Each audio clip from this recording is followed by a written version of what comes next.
السلام عليكم ورحمة الله تعالى وبركاته نبadgelyo naxariis dushiina ha ahaato ummadda Soomaaliyeed waa mar kaleeti iyo barnaamijkeennii maxaa u dambeeyey waxaynu ka hadlaynaa dhowr qodob oo ku saabsan xaaladda Afghanistan markii wararka ugu dambeeyey ay sheegayaan halkaasi inay dhimasho iyo dhaawac intuba ay ka dhaceen markii waxa weeyaan ay Taliban qabsadeen magaalada Kabul oo ugu dambeysay magaalooyinka ay qabsanayeen intii ugu dambeysay ahayd ciidamada Mareykanka iyo ciidamada kale iyaguna ajnabiga ah ay halka u daabulaya ciidamo hor leh si ay dadkooda ogala baxaan iyo xulufadooda ay la shaqeeyaan ay halka ogala baxaan oo ay ka dad gureeyaan madaxweyne Biden ayaa si adag u difaacay go'aanka ciidamadiisa ogala soo baxayo Afghanistan taasoo uu sheegay haddii uusan go'aankii Donald Trump una raaci lahayn uu dalkiisu geli lahaa dagaal adag oo la mahadinin warar kale ayaa waxay sheegayaan madaxweynihii dalkaas Afghanistan in ilaa haatan jaani cilmi meel u dhiga aan la haynin laakiin wararka saxda ah ee la helay ay yihiin inuu wadanka iskaga baxay laakiin wadan uu markaa iyada uu baxsaday iyo wadan uu joogo wali lama sheegin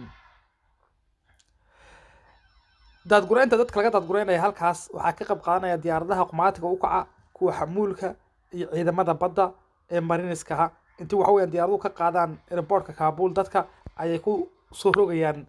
markab taagan badda halka waxaa la sheegayaa diyaaradihii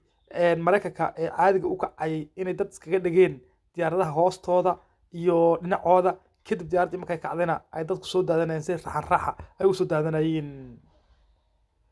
dhinaca kale ee diyaarad Jarmalka laga leeyahay ayaa shalay maalinnimadii shalay halka ka degtay iyadoo ka qayb qaadanaysa dadka la samata bixinayo ee halkaas laga dadgureynayo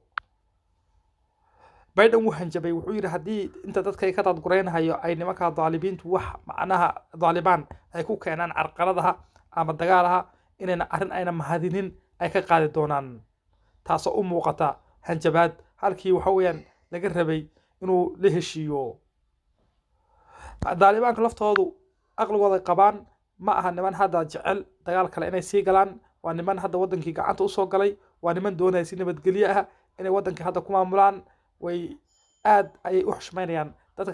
kala baxaya dadkooda meesha iyo ciidamadooda meesha kala baxaya way xushmeynayaan